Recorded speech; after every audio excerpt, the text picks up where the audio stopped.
Merhabalar sevgili Başak ve yükselen burcu Başak, Ay ve Stellium Başaklar'da dinleyebilir arkadaşlar. Her zamanki gibi. Sevgili Başak Burcu hoş geldin. Umarım çok ama çok iyisindir.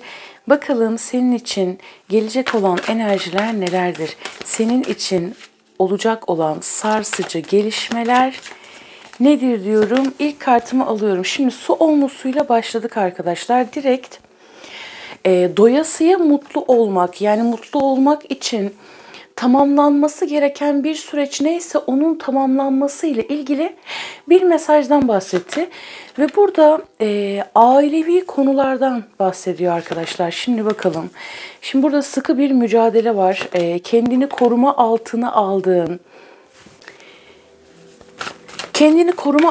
aldığın, huzurumu kimse bozamaz dediğin, açıkçası gerçekten kendini ortaya koyduğun ve koyacağın bir süreç içerisine geçiş yapıyorsun.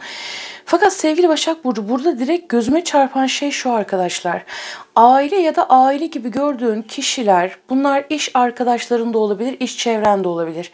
İlla yani akraba, o bu şu falan olmasına gerek yok arkadaşlar. Aynı çatı altında bulunduğun, mutluymuşsun gibi davranan kişilerden gördüğün zarardan bahseder. Aynı iş ortamı, aynı çatının altında bulunmak, birlikte sürekli gördüğün, yüz yüze olduğun ya da konuştuğun iletişim halinde, ya neyse bir topluluktan da bahseder aynı zamanda. Oraya karşı ciddi bir tedirginlik var arkadaşlar. Yani gelecek kaygısı, parayla ilgili sıkıntılar, yoksunluk, yardıma ihtiyacının olması. Ama diyor ki bak, sadece senin yardıma ihtiyacın yok. Başkalarının da senin yardımına ihtiyacın var. Yani burada sana çok ciddi bir sorumluluk düşüyor. Ve burada kaygı, psikolojik rahatsızlıklar.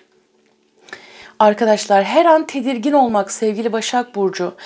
Kaybettim, daha mı kaybedeceğim? Yine mi olmayacak? Bir mücadele, meydan okuma bak. Hani direniyorum, direnmeme rağmen hiçbir şey elde edemiyorum var. Ateş yedilisi, toprak beşlisi. Burada şöyle bir durum var ve bu yeni bir şey değil, yeni bir enerji değil. Ama yine önümüzdeki 9'lu ve 7'li vadeler içerisinde bu durumun devam edeceğini de gösteriyor. Yani burada sanki seni tedirgin eden bir durum var ve buna karşı hazırlıklısın, yani bekliyorsun. Fakat burada sevgili Başak Burcu, kartların asıl mesajı şu: korkuyu, kaygıyı ve tedirginliği lütfen çok fazla abartma. Abartma diyor. Çünkü burada para beşlisi evet bir kayıptır, konuşamamaktır, ifade edememektir. Bir şeyleri kurmak isterken ya da bir şeyleri başlatmak isterken yıkıma uğramaktır. Yine önümüzdeki beşli vadeler, 5 hafta, 7 hafta, birazcık daha tedbirli olmanda fayda var. Kendini dışarıda kalmış gibi hissediyorsun. Hissedebilirsin aynı zamanda. Ama buradaki para beşlisinde şöyle bir durum var. Burada çok büyük bir sır gizlidir arkadaşlar. Yani aslında sana çok büyük bir yardımın geleceğini söyler ki zaten buradaki para beşlisinde de melek kapıyı açar. Ve sen şu ana kadar yapmış olduğun yanlış tercihler, yanlış gidiş yolu, yanlış seçim doğrultusunda artık doğru kapıyı bulursun. Ve para kraliçesi, ortaya çıkma, kendini göstermek. Yani şöyle düşün, sağdan soldan saldırıyorlar. Sağdan soldan, yukarıdan aşağıdan. Bir türlü bir şeyler istediğin gibi tutturamıyorsun ve orada bir yardım kapısı açılıyor gibi düşün. Ve burada sıkı bir kontrol de vardır arkadaşlar. Bak, toprak dörtlüsü de geldi. Onu idare edeyim, bunu idare edeyim, ailemi kontrol edeyim, şunu kontrol edeyim, sen öyle yapma, sen böyle yap. Zihin kontrolü, kendi zihnini kontrol ediyor olabilirsin. Tiftik tiftik tiftik tiftik, yani Başak'ın o şeyini düşünün, yani o halini, Başak olmayı düşünün arkadaşlar. Gölge taraflarını hele hiç düşünmeyin. Ama burada diyor ki bak, bir kapı açılacak senin için, seni özgürleştirmek için. Şimdi burada tılsım dörtlüsü aşırı tutumluluk ve kontrolden bahseder, tılsım dörtlüsü. Şimdi bak, ilk mesaj şu, yani Başaklara bunun gelmemesi zaten imkansızdı arkadaşlar. İlk mesaj bak, 44 sayısıyla, yani oradaki bir küçük bir 44 iliştirmişler. Diyor ki her şeyden önce teslimiyette kal, sisteme güven, Rabbine güven. Ama her şeyden önce de kendine güven. Zaten hepimiz bir bütünün parçasıyız arkadaşlar. Güven, kal, bekle. Önümüzdeki 5 hafta, 4 hafta, 7 hafta herkes de bireysel olarak o süreç farklılık gösterecektir. Çok fazla bir şeyleri tiftikleme, yani bir işe başlayacağım, en iyisi olsun, şu olsun, bu olsun. Yani herkes kendi, şimdi Başak Burcu'sun diye herkeste bir şeyler aynı çalışmaz. Çünkü neden? Tek bir burçtan ibaret değiliz. Sen belki çok fazla hep mükemmel olsun, mükemmel olsun diyorsundur. Diğeri birazcık daha, diğer Başak birazcık daha farklı bir şekilde tutuculuğu vardır. Yapıştığın, bırakmadığın şeyleri artık bir bırak. Bir rahatla, bir gevşe. Bana güven, sisteme güven. Bana derken seni kastediyorum, kendine. Bırak diyor ve bu süre zarfında arkadaşlar yardımlaşmak çok önemli olacaktır. Her anlamda sevgili Başak Burcu, ki Başaklar zaten yardımlaşmayı severler arkadaşlar. En azından bana şu ana kadar hep yani o Başaklar geldi. Desteklemeyi sever yani. Başaklarda ben şunu gördüm. Tabii hepimizin, her burç bir değil ama en azından benim tanıdıklarım öyleydi. Yani zamanında kendisini üzen, kendisine zarar veren insanlara bile destek veren Başaklar gördüm ben. Ya o insan sana zarar vermiş. Karakteri belli. Ama o onu unutur, destek olur mesela. Başaklarda o vardır. Bu süre zarfında yardımlaşmak çok önemli olacak. Sıkı sıkıya yapıştığın şeyleri artık bir bırak diyor. Toprak yedilisi, şimdi diyorsun ki bak, ailevi konular. Zaten direkt kuponlusuyla başladık. Kariyerin, emek verdiğin konular, ben neye emek veriyorum? Emeklerimin çabasını neden bir türlü alamıyorum? Her şey gerçekten bitti mi? Evsiz mi kaldım? Dışarıda mı kaldım? İflas mı ettim? Bittim mi? Toprak beşlisi arkadaşlar. O kadar sıkı bir mücadele var ki. Hani şey deriz ya, içim kan ağlasa da dışarıda hani kuyruğu dik tutmak. Hani o biraz akrebe yakışan bir şey de. Kuyruğu dik tutmak sevgili Başak Burcu. İşte Başak'ın başı kalkık gibi düşün. Boş Başak, dolu Başak. Hani dola dola dola dola taştım. Ama bir yıllanmışlık da var burada. Güzel bir şey var aslında. Ama şimdi diyorsun ki ya ben neye emek veriyorum? Ne için çaba sarf ediyorum? Emeklerimin karşılığını neden alamıyorum? Şimdi denge kartı tüm bu süreçlerin artık senin için bir dengeye geleceğini söyler. Ama aynı zamanda dengenin içinde ciddi bir dengesizlik de vardır arkadaşlar. Bakın önümüzdeki 5 haftalık süreç, 4 haftalık süreç gerçekten akışta kal. Yeniliklere kendini aç, yeni şeyler denemeye kendini aç. Herkes kendi içindeki o kusuru bilir. Ben burada kartların enerjisini okuyorum. Bir türlü emeklerimin karşılığını alamıyorum. Yani ben ne için mücadele ediyorum? Diyor ki bak, tüm bunlar artık bir uzlaşmaya bağlanacak.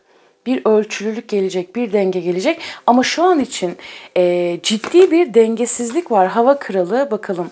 Şimdi burada çok daha bilgili, çok daha objektif, çok daha saygınlık kazanabileceğim bir sürece geçiş yapmak vardır. Burada diyor ki bak, tam işte bir dakika, ben son 2 kart daha alacağım. Yani öyle mi? Toprak üçlüsü. Öyle mi? Lütfen öyle olsun diyelim. Toprak üçlüsü ne gelecek? Toprak kralı, yani para kraliçesi, para kralı havada uçuşuyor. Şimdi bak, senin zaten yerin sağlam. Zeminin sağlam.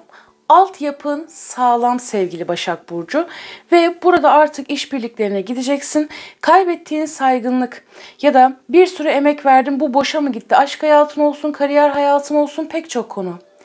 Dediğin yerde ektim, biçtim, tam meyvelerimi toplayacağım derken benden koptu mu? Benden koptular mı? Kayıp mı ediyorum? Deme noktasında kökleri çok daha sağlam bir şey geliyor hayatına. Hem kariyer hayatın için hem de aşk hayatın için al. Çok daha sağlam, çok daha kalıcı. Hiçbir emek, yani gerçekten verilen hiçbir emek boşa gitmez arkadaşlar. Bu konuda herkesin içi rahat olsun. Birileri geçici olarak zafer kazanabilir. Yani şunu söyleyebilirsin. Ya bu insan işte dipteydi, bak bir anda parladı, üste çıktı. Ama o kadar da böyle saygısız da aynı zamanda. Yani hani onun tam olarak verimli çalıştığını da düşünmüyorum. Belirli bir noktadan çok kısa bir şey olur. Yani şöyle düşün. Sosyal medya ünlülüğü gibi düşünün. Hani bir söz var ya arkadaşlar, herkes 15 dakikalığına bir gün ünlü olacak. Yine Jim Carrey'nin çok güzel bir sözü var. Onun muydu hatırlamıyorum da. Hani keşke herkes ünlü olsa da ya da keşke herkesin işte yatı katı villası bilmem neyi olsa da aslında gerçek şeyin o olmadığını bilse gibi. Burada ben Başaklar'da, yani bu videoya denk gelen arkadaşlarımda onu söyleyecektim. İşte bakıyorsun, birkaç yıl sadece o insanın popülerliği ya da o kazandığı paralar falan. Sonra düşüyor, bitiyor. hayal dünyasının içinde yaşayan bir silüet gibi yaşıyor ve bitiyor, yaşıyor ve bitiyor. Yani hiçbir şey bizim gördüğümüz gibi değil. Buradaki Başak, şimdi bunu neden söyledim? Şundan dolayı. Başaklar diyor ki bak, temelini sağlam oluşturduysan ve kendinden eminsen ki bende akan enerji bu şekilde. Gerek kariyer hayatın olsun, gerek aşk hayatın olsun. Aşk hayatının geneliyle ilgili tam bitti, tam koptum derken ortaya çıkmak vardır arkadaşlar. Temelinin ne kadar ya şöyle düşün. Emek verdim, emek verdim, ektim, biçtim, suladım ama meyvelerimi toplayamadım. Ama diyor ki bak, kök sağlam. Kök sağlam olduğu için tam zamanında bu sana çok daha güçlü bir şekilde gelecek. Çok güzel. Yani para kraliçesi, para kralı benim en sevdiğim kraliçe, en sevdiğim krallardan. Gerçekten kralların, kraliçenin hepsini severim yani. Burada kaybettiğin saygınlık varsa bunu yeniden kazanmak vardır sevgili Başak Burcu. Eğer şu an bitkin bir durumdaysan acilen kendini topla. Burada bak, çalışkanlığının karşılığını almak, bir sınavı güzel bir şekilde geçirmek, güzel, burası çok güzel yani, toprak zaten ben çok severim. Kalıcılıktır yani. İlhamını geri kazanmak, çok daha karizmatik, çok daha yenilikçi, çok daha neşeli ve seni mutlu edebilecek bir haberin, bir hediyenin, bir armağanın senin karşına çıkması vardır Başak Burcu. Güzel kapattık arkadaşlar. Şimdi diğer kartımızı alalım, şöyle bir toparlayalım ama çiğ mi kaldı diye bakıyorum. Bence gayet güzel oldu. Bakalım buradan ne gelecek? Şöyle.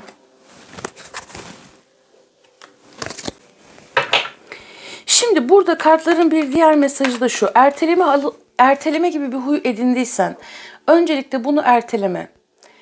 Şimdi ertelemek, fazla düşünmek, en büyük engelin yine senin sonsuz analiz etme halin olabilir sevgili Başak Burcu. Fakat buradaki işte o hani hayatımda denge bulacağım derken ciddi bir dengesizlik var deme noktasında dengenin aslında sen olduğunu keşfedebilirsin. Ay nasıl bağladım ama çok güzel oldu. Dengenin ya da o dengeyi kuranın aslında sen olduğunu fark edebilirsin. Mükemmelleştirme arzusu, yani bunları zaten söyledim. Bunları birazcık sağaltmak çok önemli olacaktır. Hata da yapsan korkma. Tekrar. Çünkü burada diyor ki ben onu görmem. Kök sağlam. Kök sağlamsa hiçbir şey olmaz. Burada çok daha iyisi gelecek Başak Burcu.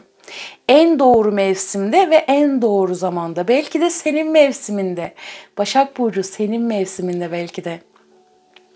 Ki zaten mesajlar onu gösteriyor arkadaşlar. Şimdi burada ciddi bir arınmak var arkadaşlar. Hafiflemek vardır, gerçek güç vardır. Bu dönemde seni nasıl ferahlattığını göreceksin aslında bu dönemi. Yani şu an bir sıkışmışlık olsa da belirli bir noktada kaybettim, yine indim, çıktım, indim gibi. Fazlalıkları bırakmak da vardır aynı zamanda. Şans, sadelik ve farkındalıkta gizlidir. Sadelik ve farkındalık, her şeyin sadesi. Ve fark etmek, evet buymuş, bak burada benim bilmediğim bir şey daha varmış, bu bundan dolayıymış, bundan dolayı ben bunu yaşamışım gibi. Yani artık burada bir ciddiyet ve kalıcılık var arkadaşlar, tamam. Yani gelecek olan da sağlam ve kalıcı gelecek. Melek yardımı, gelişmende ve yaşam amacına ulaşmanda sana yardımcı olmaya yanı başında hazır meleklerim var dedi. Ve ışıltı, enerjin insanları kendisine doğru çekiyor, zirveye doğru ilerlerken ışıklar yolunu aydınlatıyor dedi. Bir diğer mesaja bakalım ne gelecek diyelim. Ve dayanıklılık ya, evet, hani bunlara da dayandık ya, bunlara da dayandık. Arkadaşlar şimdi bu tekamül yolculuğundayız hepimiz. Bu çok güzel bir yolculuk ama çok da zor bir yolculuk açıkçası. Kötülük görsek de kötülük yapmayız ama bazen kendi kul hakkımıza da gireriz. Yani tam olarak o dengeyi oluşturmak zaten çok böyle zordur ama hani günün sonunda o sınavı geçtiğimizde yaşadığımız hayat gerçekten çok güzel oluyor. Ve bu sadece dünyevi olarak da değil. Yani ben buna çok inanıyorum. Peki bakalım. Şimdi diyor ki bak, dayanıklılık. Şimdi durma, devam et. Azminin karşılığını alacaksın. Neredeyse o noktaya geldin. Hayallerine bağlan diyor. Ve inanç. Evrene inan, büyüsüyle, gücüyle ihtişamıyla seni etkilemesine izin ver ve bu güzel yolculuğun tadını çıkart dedi. Arkadaşlar kartların bizimle konuşması. Bir tane daha alacağım. Ve özgürlük. Özgürlük olmadan özgünlük olmaz. Bırak ruhun uçuşa geçsin dedi. İşte burada o toprak dörtlüsünün tutuculuğunu ona verilen bir mesaj olarak alabiliriz aslında. Bir tane melek kartı alalım bakalım ne gelecek senin için. Değişimi kucakla. Bil ki gelecek olan yenilikler herkesin hayrına olacak diyor. Ve inan. Burada da yine zaten inanç vardı. İnan, sisteme güven, evrene güven. İnancın kılıcının önünde hiçbir şey duramaz. İçindeki inanç yolunu aydınlatacak diyor arkadaşlar. Sevgili Başak Burcu, her şey o güzel kalbine göre olsun. Zorun kolaylaşsın diyorum. Kendine çok iyi bak. Görüşmek üzere. Hoşça kal.